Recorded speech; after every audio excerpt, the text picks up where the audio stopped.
third and fourth graders, so I have missed you, and I've also really missed our Book Nook time. So I decided that we're going to start reading a new book together. We're going to read one of my all-time favorite books, The Phantom Tollbooth. So I'm going to be reading to you a chapter a day so you can follow along. If you have the book, you can read along with me. Also, Sox is here. Sox misses you. She's very sad to not see you, but she's going to come home with me and go on some adventures with me. So stay tuned. The Phantom Tollbooth by Norton Jester. Chapter 1, Milo.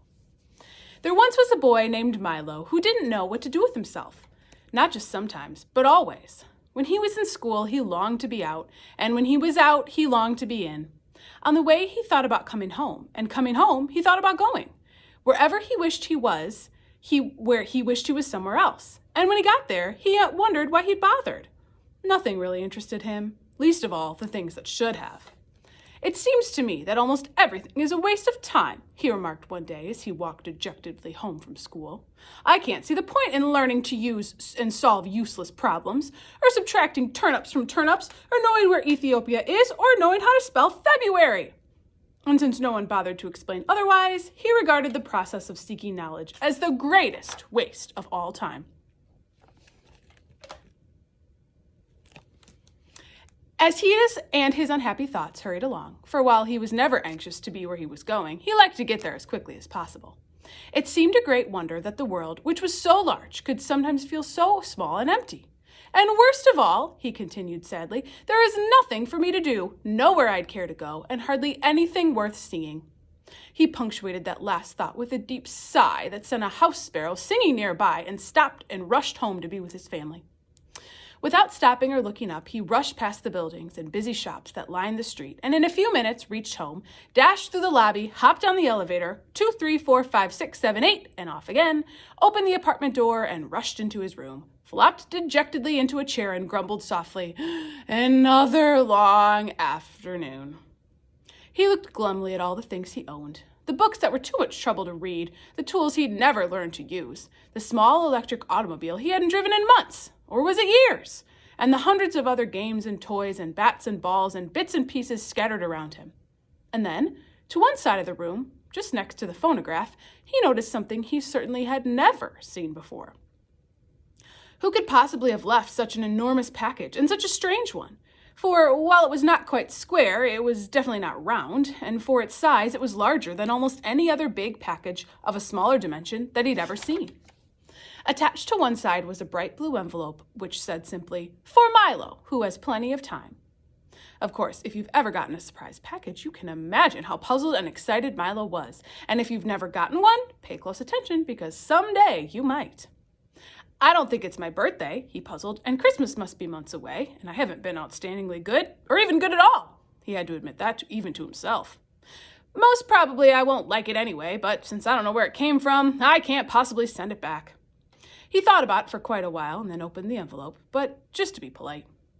"One genuine turnpike toll booth," it stated, and then it went on. "Easily assembled at home and for use by those who have never traveled in lands beyond." Beyond what? Thought Milo as he continued to read. "This package contains the following items. 1. Genuine turnpike toll booth to be erected according to directions. 3 precautionary signs to be used in a precautionary fashion. Assorted coins for use in paying tolls. 1 map up to date, carefully drawn by master cartographers depicting natural and man-made features. 1 book of rules and traffic regulations, which may not be bent or broken." And in smaller letters at the bottom, it concluded, "Results are not guaranteed, but if not perfectly satisfied, your wasted time will be refunded." Following the instructions, which told him to cut here, lift there, and fold back all around, he soon had the toll booth unpacked and set up on its stand. He fitted the windows in place and attached the roof, which extended out on both sides and fastened onto the coin box. It was very much like the toll booths he'd seen many times on family trips, except of course it was much smaller and purple. What a strange present, he thought to himself. The least they could have done was to send a highway with it, for it's terribly impractical without one. But since at the time there was nothing else he wanted to play with, he set up 3 signs. "Slow down, approaching toll booth. Please have your fare ready. Have your destination in mind." And slowly he unfolded the map. As the announcement stated, it was a beautiful map in many colors, showing principal roads, rivers and seas, towns and cities, mountains and valleys, intersections and detours, and sites of outstanding interest, both beautiful and historic. The only trouble was that Milo had never heard of any of the places it indicated, and even the names sounded most peculiar.